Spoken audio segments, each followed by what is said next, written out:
ગુજરાતીની ફ્લાઇટમાં આપનું સ્વાગત છે। વડોદરાના કમાટી બાગમાં આવેલ અમ્યુઝમેન્ટ પાર્ક સેવન સીઝ મોલમાં આવેલ ગેમ ઝોન અને ગીંડા સર્કલ પાસે સેન્ટ્રો મોલમાં આવેલ ગેમ ઝોન સામે ફરિયાદ નોંધાઈ।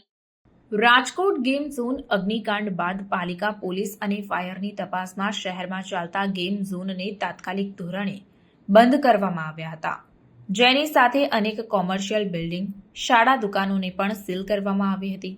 આ બાદ ગુરુવારે સયાજીગંજ પોલીસે કમાટી બાગમાં આવેલા અમ્યુઝમેન્ટ પાર્ક સેવન સીઝ મોલમાં આવેલ ગેમ ઝોન અને ગીંડા સર્કલ પાસે સેન્ટ્રો મોલમાં આવેલા ફન પેસ ગેમ ઝોનની સામે ફરિયાદ નોંધી હતી। કમાટી બાગમાં 2013થી ખોડલ પાર્ક કો પ્રાઇવેટ લિમિટેડ દ્વારા અમ્યુઝમેન્ટ પાર્ક ચાલતો હતો। રાજકોટમાં બનેલી ઘટના બાદ પોલીસ, પાલિકા અને ફાયર તંત્ર એક્શનમાં આવ્યા હતા અને તપાસ શરૂ કરી હતી, જેમાં જણાયું કે ખોડલ પાર્ક પાસે પોલીસ પરવાનગી નથી, જેથી પોલીસે એમ્યુઝમેન્ટ પાર્કના મેનેજર હિમાંશુ સોની વિરુદ્ધ ફરિયાદ નોંધાવી હતી। તપાસમાં જણાયું હતું કે પાર્કના મેનેજરે 2019માં પોલીસ પરવાનગીની અરજી કરી હતી, જો કે હાલમાં તપાસ કરતા તેની પાસે પરવાનગી મળી આવી ન હતી। રાજકોટ અગ્નિકાંડ બાદ આખો અમ્યુઝમેન્ટ પાર્ક બંધ હતો। રાજકોટ દુર્ઘટના બાદ શહેરના તમામ ગેમ ઝોનની તપાસ પોલીસ દ્વારા પણ કરાઈ હતી, જેમાં ગેંડા સર્કલ પાસે સેન્ટ્રો મોલના ફન પેજ ગેમ ઝોનમાં પણ તપાસ કરી હતી, જેમાં જણાયું કે ગેમ ઝોને 2017માં પરવાનગી લઈને રિન્યૂ કરાવી ન હતી। 2017 બાદ પરવાનગી ન હતી।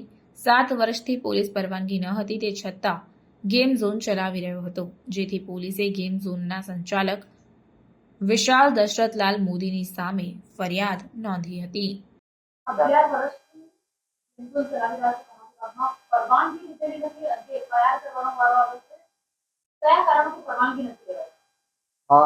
એના માટે આપણે જે 2019માં હું પોલીસ ભવનમાં અરજી કરેલી હતી લાયસન્સ શાખામાં। 2019માં અરજી કર્યા બાદ આપણે ત્યાં જરૂરી જે દસ્તાવેજો હતા એ બધા હું સબમિટ કરાયેલા હતા। સબમિટ કરાયા પછી ત્યાં આગળ સયાજીગંજ પોલીસ સ્ટેશનમાંથી અહીંયા આગળ ચેક કરવા પણ આવેલા હતા। ચેક કરીને આગળની પ્રોસેસ પણ કરેલ હતી અને ત્યાર પછી 2021 સુધીમાં લાસ્ટમાં પ્રોસેસ ચાલી હતી અને ત્યાર પછી ત્યાંથી કોઈ નિર્દેશ કે ના આવ્યો હોવાથી એ આપણને મળ્યું નથી। એ વાતને પણ 5 વર્ષ પૂરા થઈ ગયા। 2019ના આજે ચાલી રહ્યું 2024 5 વર્ષમાં ફરી એક વખત અરજી કરવાનો ખ્યાલ નહીં પડ્યો, કારણ કે જ્યારે બાળકો આવતા હોય પાછી આપણે અત્યારે 5મા મહિનામાં ફરીથી પણ અરજી કરેલી છે અને એ પ્રોસેસમાં હતી, એટલા માટે આપણે બીજી વખત અરજી નથી કરી। અરજી કર્યા પછી એનું ફોલોઅપ લેવાનો ખ્યાલ હતો ખરો? કારણ કે ફોલોઅપ ના લઈને તમારી અરજીનું સ્ટેટસ શું? 2019માં અરજી 12મા મહિનામાં હું અરજી કરેલી હતી। ત્યાર પછી 2021 સુધીને હું ફોલોઅપ લીધો હતો અને જે ડોક્યુમેન્ટ્સ એ બધું માંગ્યું હતું એ બધું હું ત્યાં આગળ પ્રોવાઈડ કર્યું હતું। એટલા માટે કરીબ 2 વર્ષ જેવો સમય તો હું ફોલોઅપ લીધું હતું। 2019માં આપણે અરજી કરી, બરાબર? 2013થી આપણું ગેમ ઝોન ચાલી રહ્યું છે। એ 6 વર્ષ દરમિયાન અરજી કરવાનો કે પરવાનગી લેવાનો વિચાર કેમ નહીં આવ્યો? એ વખતે એ પહેલા બીજા મેનેજર હતા, એટલે એ વિશેનું મને બહુ ખ્યાલ નહીં। હું 17માં જ્યારે એનો ચાર્જ લીધો ત્યાર પછી મારા નોલેજમાં આવ્યું કે આ બાબતની આ રીતના પોલીસ સર્વિસ પરમિશન લેવાનું હોય છે, તો 2019માં હું એના માટેની અરજી કરી હતી।